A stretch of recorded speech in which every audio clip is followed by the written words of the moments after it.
लोगों ने बहुत सारी समस्या अपनी यहाँ पर रखी हैं और हम लोग अभी संबंधित अधिकारियों से बात करके जल्द से जल्द उनका निवारण करवाएंगे। देखिए, हम लोगों ने सर्दियों के दौरान भी देखा था कि भाई एक दिन एक छोड़कर पानी शहर के अंदर आया और जो किल्लत हुई, उसके बाद हम लोगों ने एक सवाल भी विधानसभा के अंदर लगाया था कि भाई एडिशनल एक जो वाटर टैंक है जो गोकलगढ़ में बनना था वो नहीं बन पाया था। उसके बाद हम लोगों ने जो चांदावास की ग्राम सभा है उससे पास भी एक बार प्रस्ताव करवा दिया था, उसको खारिज करके दोबारा इन लोगों ने ग्राम सभा बुलाई और उसको भी इन लोगों ने ठंडे बस्ते के अंदर रखा हुआ है। तो मुझे लगता है हमारी कोशिश रहेगी कि अगर वो एडिशनल वाटर टैंक बन जाता है उसको चांदावास के आसपास के गाँव को तो फ़ायदा होगा, इन कॉलोनियों को भी फ़ायदा होगा, अपितु जो बोझ है हमारा वो भी कम होगा और लोगों को जो पानी की दिक्कत आ रही है उसके अंदर राहत मिलेगी। चुनाव का समय इधर के हिस्से का पानी कौन ले रहा है? अभी आप जिक्र कर रहे थे कि इधर के हिस्से का पानी कहीं और भेज रहे हैं। मेरा कहने का मकसद है कि जो हमारा रेवाड़ी में जो पानी जो नहर की सप्लाई थी वो पहले ज़्यादा आती थी। आप देख रहे हैं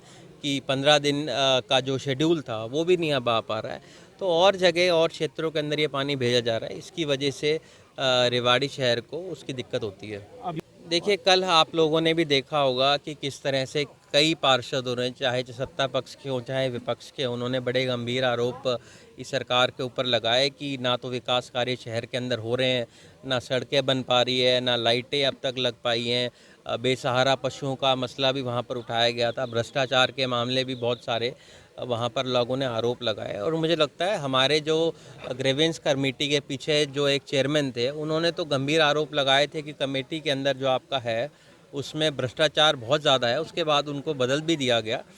मुझे लगता है कि खाना पूर्ति करने का काम अब ये सरकार कर रही है। इनको दिखाई दे रहा है कि धरातल के ऊपर इनकी जब ज़मीन खिसक रही है तो अलग अलग तरह के कार्य करके ये लोगों को बरगलाना चाहते हैं, पर जनता बहुत समझदार है।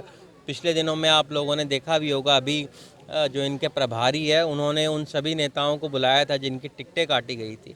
तो ये साफ संकेत हैं कि इनकी जो ज़मीन है वो खिसक रही है और आने वाले समय में पब्लिक इनको जवाब देने का काम करेगी। देखिए, जब मुझे लगता है 2014 के अंदर जब हमारे चुनाव थे, प्रधानमंत्री नरेंद्र मोदी जी पहली बार रेवाड़ी की धरा के ऊपर ही आकर उन्होंने कहा था कि 1 रैंक 1 पेंशन मिलेगा। और उसके बाद हमारे जो एक्स सर्विसमैन हैं पिछले 2 दिन पहले धरना प्रदर्शन कर रहे हैं, रोष मार्च निकाल रहे हैं। तो इनकी बातों के ऊपर लोगों को विश्वास नहीं है। जहाँ तक बात आपने एम्स की करी, उसके लिए 2016 के अंदर इन लोगों ने कहा था कि एम्स बन जाएगा। 7 साल बीत जाने के बाद भी एक ईंट वहाँ पर नहीं लग पाई है। अभी तक उनकी जो ज़मीन अधिग्रहण है वो भी पूर्ण रूप से नहीं हो पाया। तो मुझे लगता है अगर आखिरी के अंदर साल के आखिर में अगर उसके लिए ये खाना पूर्ति के नाम पर आधारशिला उसका रख भी दें तो मुझे नहीं लगता कि ये कार्यकाल के दौरान एम्स बन पाएगा।